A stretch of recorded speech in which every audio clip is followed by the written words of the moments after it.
Hey, welcome, folks. It's another edition of the HouseCoat Chat. Your dude in the housecoat. Yes, folks, Justice Truth is back after almost a week, I believe. This is number 48. Yes, 48. I have been working on it. Sorry, 49. 49. Anyways, yes, it is time again for me to talk some BS into all of you. That is correct. After all, I am a dude in a housecoat. I am no expert. If you really want to trust me on anything I say, well, thank you. But please, everyone, go out there and do some more reading and understanding and not listening to 15-second sound bites. That's what I am trying to do is alert people and say, hey, this isn't right. This isn't cool. You know what I mean? Because our media and our government is really trying to pull the wool over our eyes.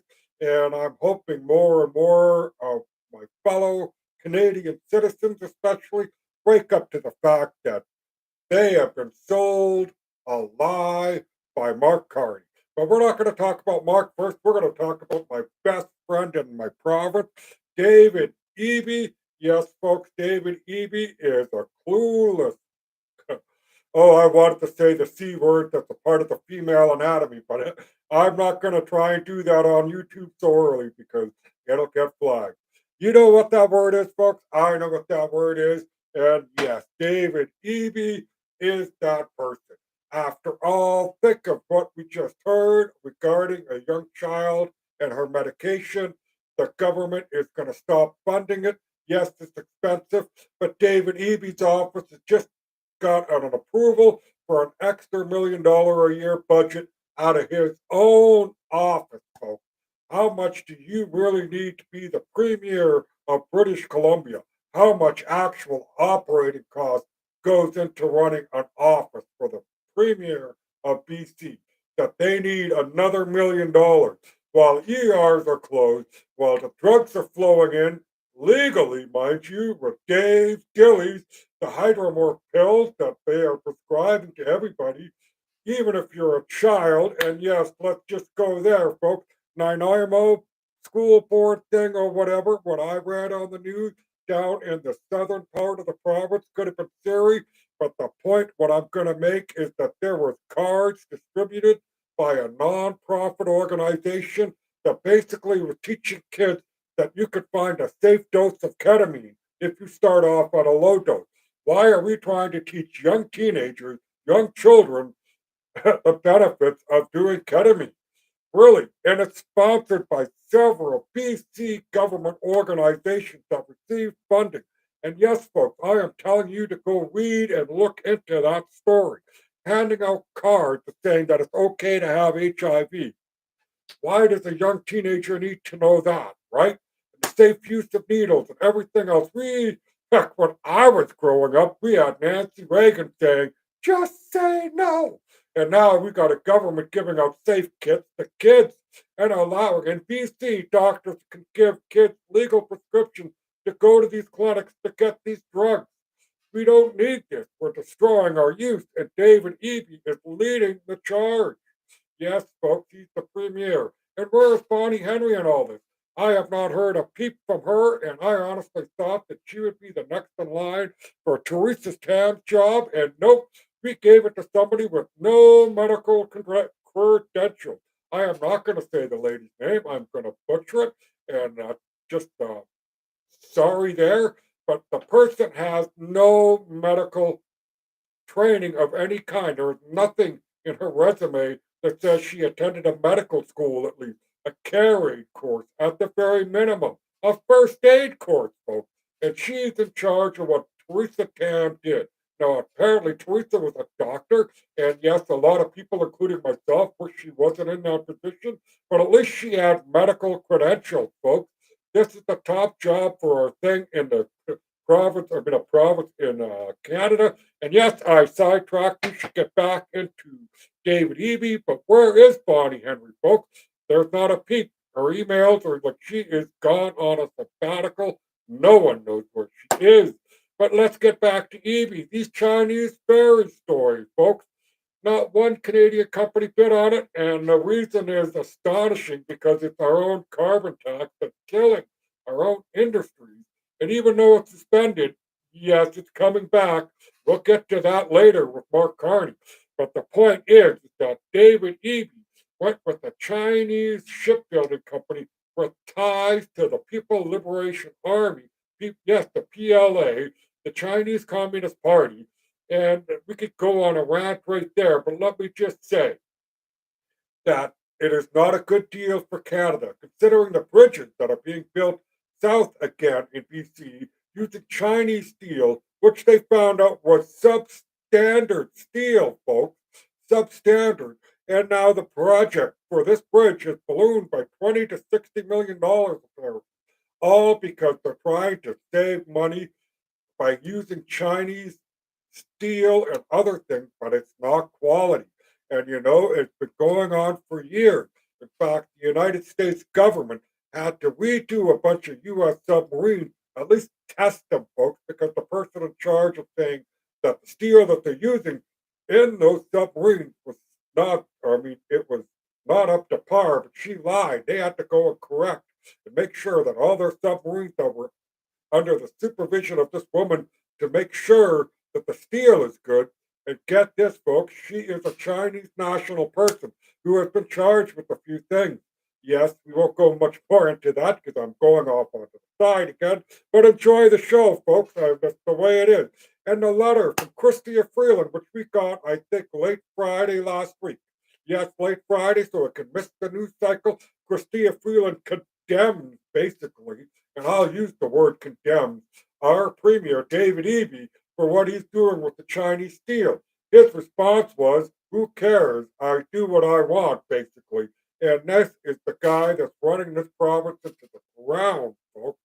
Yes, into the ground. It's not like you would love to see. I'm northern BC, up in Vanderhoof, basically. It's really the geographical center of British Columbia, so to speak. But we would like to see a pipeline all the way to Rupert, Kitimat, don't matter. It don't matter. We want to see energy from Alberta, the natural gas that go out there and supply the world so we all can benefit from it and live like the people of Norway, who I believe have a positive net GDP thing for their citizens, which everybody benefits from, including hospitals and the lowest of the low, the poor people, basically. Everybody benefits from it, and we can have that in Canada. And David Eby is in the way, and yes, folks, he is in the way. I don't know how else to put it. I mean, you listen to him, how he talks, and the fact that I live in a community that my ER was closed. Oh, wow. For a couple of weekends this year, I believe, the Children's Hospital down in Kelowna is closed because of the lack of funding.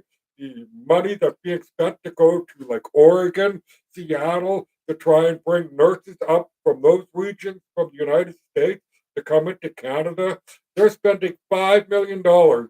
They've rented a coffee truck, made designer cups. I shit you not. Dressed the truck up so it's like, come to BC. It looks very nice, folks.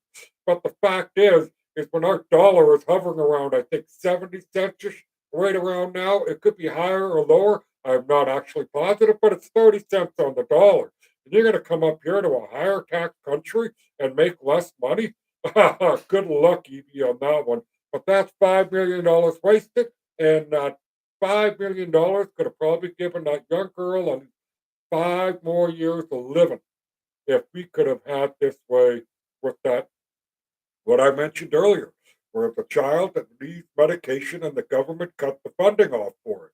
It is a lot of money. I'm not going to discuss the money because if it was my child, it's no cost, right? You would want everything, you would do everything in your power to try and save your child and to have an unelected bureaucrat sitting high up in an office in Vancouver or wherever saying, nope, you'll cut them off. We even cut off people's families to go travel with their children to the hospital, right? The children are being left alone now, basically, if the parents can't afford to go. It used to be something there that the children were allowed to go, I mean, the parents were allowed to go with their children to the hospital. If they couldn't afford it, there was a way for them to go through a provincial program and it's a shame that the clickety clacks of high heels and dress shoes and suits and ties deem that necessary to cut. But the boots and the ground really need people, not the clickety clacks, not the suits, not the ties, and definitely, you know, not the likes of all these people making money hand over fist to deny decent people a hospital that's functioning. Instead, we are told to apply for aid and take Dave Dilling. I'm just going on a tangent there. Sorry. Let's just take a quick sip here, folks. Alrighty, sorry for that. But anyway, the show is live, and I am just live at the moment. Let's go to Mark Carney, folks. Yes, Mark Carney is our prime minister, and he was saying our relationship with the United States is over. We are the most European of non-European countries, and he's off to Europe, giving out $250 billion to a European Canadian alliance for security. And you know what, folks? It is just mind-numbingly crazy. Did anybody in Canada insist on doing this? Was this a public sentiment, right? We become more European when our best and biggest trading partner is right below us. They buy everything that we sell them, and they do, folks. They butter our bread, and we have a prime minister who insists that the relationship's over. Meanwhile, he kisses Trump's ass left, right, and center. If you don't see that, you got your elbows too far up your own ass, and that is a problem. A lot of you that are so happy that Evie and Carney type, and I'll chest Carney. Sorry, no more Evie. Carney, yes, he sold you guys a lie. A lie. Here we are in Canada, and he says elbows up and he cuts the tariff deal quietly and tells Trump there won't be anything. Now there's another 30 days if Trump doesn't respond to Carney, the retaliatory tariffs are going to happen. Remember, folks, we tariff the United States way more than they tariff us, and they never minded it. They didn't. But America First is now on the agenda. The people of the United States voted for Donald Trump, and he is trying to turn America back on its feet, folks. When Biden was in office, the country was losing $3 billion a day. According to Donald Trump this week, the USA, in the first time in a long time, is making $2 billion a day. They are still 36, $37 trillion in debt, but the plus side is they have revenue coming in, which means the deficit and debts can be paid. The Doji program that they got going on down there is amazing. They found another 150 billion in waste, fraud, and abuse that's being cleaned up.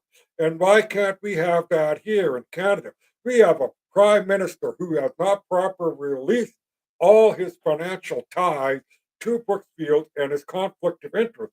And meanwhile, we have a mobile home company that is owned by Brookfield setting up in Canada, basically. The CMSA, I think the Canadian Mortgage Security Association, the people that are supposed to handle the people with bad credit, supposedly, that are going to buy a home, that they're there for people, is now going to be used as a backdrop for these companies. So if they lose money, they could just go back to the CMSA and get a refund.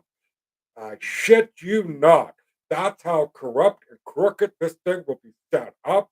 I know I'm talking out of my ass if you're listening, but I'm a dude in a housecoat that does a lot of reading, and I try and look at subjects and I try and find out more. And I will tell you what, there are too many things under Carney's leadership that is going to lead to his wife, himself, Stephen G. DeBlay, Eurasia, the Brookfield Company, and a whole host of other things. They're going to be making money off of us taxpayers. And if they lose anything, us taxpayers will cover the losses. Uh, Hence the CMSA agreement with these companies to build these homes. And guess what, folks? They're not homes to buy, they're homes for you to rent. Yes, rent.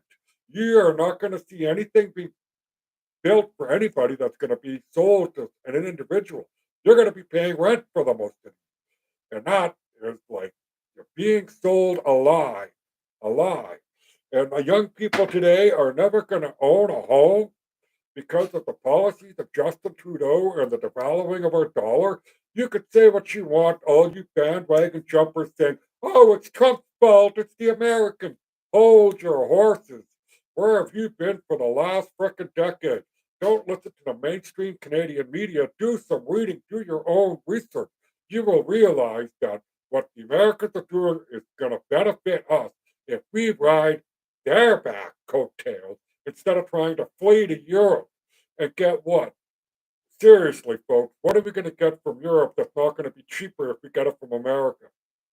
It's a whole ocean over there to bring us something, whereas it's just a truck ride over the border or vice versa. If you're in a company and you're trying to sell goods, you're better off selling to the United States than try and make a boat go to like Europe to sell over there. I'm sure there's going to be some benefits of it, but all I'm seeing coming out of our federal government's talk is big words, energy projects, renewable energy projects. Those are not going to create long lasting, sustainable jobs. They are not. I'm kidding you not. You want long term stable jobs? Start getting the LNG, start getting the oil and gas industry, and get them cranking. Because if you want to end the terrorism and terrorists out of Iran and a host of other places, if you want to improve, then we pump out the oil, we sell the natural gas, and less people will be buying from Iran, right? We could be having deals with a whole host of countries that Trudeau turned down. It is a shame. This country could have been a powerhouse. Instead, we are slowly wallowing in debt with a budget. No budget, folks, right? The prime minister is a banker and he don't need no budget. We had a prime minister that said a budget will balance itself. And you know what? And I'm going to say this, and many of you are going to understand what I'm saying, but all budgets are basically balanced. They are. The sad part is that the amount of money to borrow to keep it balanced is huge. That's why a balanced budget. I'm sorry to say that, but you have to think about it that way. Really, truly. And the worst thing that I could say is that we're allowing this official to use our government like he is a king. Our parliamentary system is set up for lawmaking and everything else, but parliament is not government. The prime minister's office, the governor general, are the government. Parliament can create laws, but the PMO's office, the Privy Council, everything that's been basically geared up to this point to have somebody like Mark Carney come in and just dictate to everybody. And no, I mean, I wish I could be funny about this. I mean, I would love to try and poke fun at stuff, but I'm not going to try and do that with the seriousness of what I'm trying to say. And yes, Mark Carney and all that. I mean, seriously, you look at Bill C5. He wanted to basically willy nilly say whatever I say goes with Bill C5. Basically, once the provinces give up their autonomy, then he's going to run roughshod over a whole host of them, basically. And why not just reappeal the pipeline bill that prevents any kind of national project going on? They could reappeal that bill and just make the pipelines work. But no, they are doing this under the grand scheme of things. And I really hate to put it this way, but it comes from the top down, like UN, the WEF, World Economic Forum, and they have many people that have attended their program. Mark Carney is a person from the WEF program. Christia Freeland is a board member on the WEF. Justin Trudeau was a young global leader. Jagmeet Singh is a young global leader. And there's a host of people that are in the Conservative Party that also attended the WEF events. And if you listen to world politics like I do, sometimes you see the likes of Macron, Starner, the Prime Minister of Canada, whether Justin Trudeau or it's Mark Carney, they all have a very similar statement. Just like the very similar statement about the Americans bombing the Iranian facility. Very similar word for word. They are in lockstep. The global homo elite people, the ivory tower people, folks, are really trying to rush their globalist agenda Digital currency, October, digital currency is coming to the European Union. Oh, I hope the European people resist it. I really, really do. I don't like how that they elect people in their own countries, and then the people that run those countries elect the likes of Yorusa. Nobody in Europe really votes for her, just your elected officials. She's basically appointed, and my God, and all the other things that they are trying to do. You know, it is just not good. Team Europe, the most European of non European countries. What does that even mean? Why are we forking out money for a security alliance with them when we already have NATO? We don't need to give them more. We just need to do our 2% duty of the GDP to support NATO. That is it. We don't need to add more into Europe. Europe has their own thing. If anything, the Canadian government should be working with North America and possibly Mexico to make a security alliance that goes through all three countries, not with Europe. Europe has their own thing. They have NATO, North Atlantic Treaty Organization. Basically, what they're trying to do, folks, and this is what I hate the most from the pundits and the people that I have read, is that the European Union, because of their loss of Donald Trump winning the election, and the money is slowing down to go to Ukraine, they are looking at Canada as another piggy bank to raise to fund their agenda of trying to keep that war going. Peace, please. That's all I have to say is frickin' peace. There is enough people dying over there that we don't need this war to continue the way it is. I honestly say, in my humble opinion, that if they would just leave, oh, the Russian people that spoke Russian living on the Ukrainian side, the Soviet Union broke up. Yes, that was years ago. But these people are kind of like Quebec that are living in that certain part of that Ukrainian country, that province, Donbass, whatever you want to call it. They had a referendum wanting to move and basically say, hey, we want to become Russia again. They had a referendum on that. And there's a whole history of stuff that goes on with that. I'm not going to elaborate on everything that I kind of know and read about it, but it is a shit show. And the media has been lying to you, and our governments have been lying to you. I know that for a fact because I've read Canadian military reports from 2015 on their concerns about the Ukrainian army while they trained them. I won't elaborate. That's up to you folks to read. And I'm trying to have a show where I want to talk about Mark Carney, and I am rambling.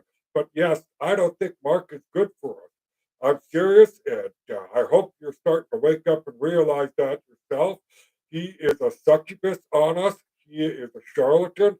He lied and he laughed in our faces, folks. And he's going to govern us like a dictator unless we as citizens rise up and say no. I urge you to contact your MP and make sure things like Bill C5 are not allowed to get passed in the Senate. It looks like we might have to actually ask our senators that. Bill C5 is a horrendous bill. I think the government and power at the moment, with all their people that are absolutely a joke in the positions that they're in.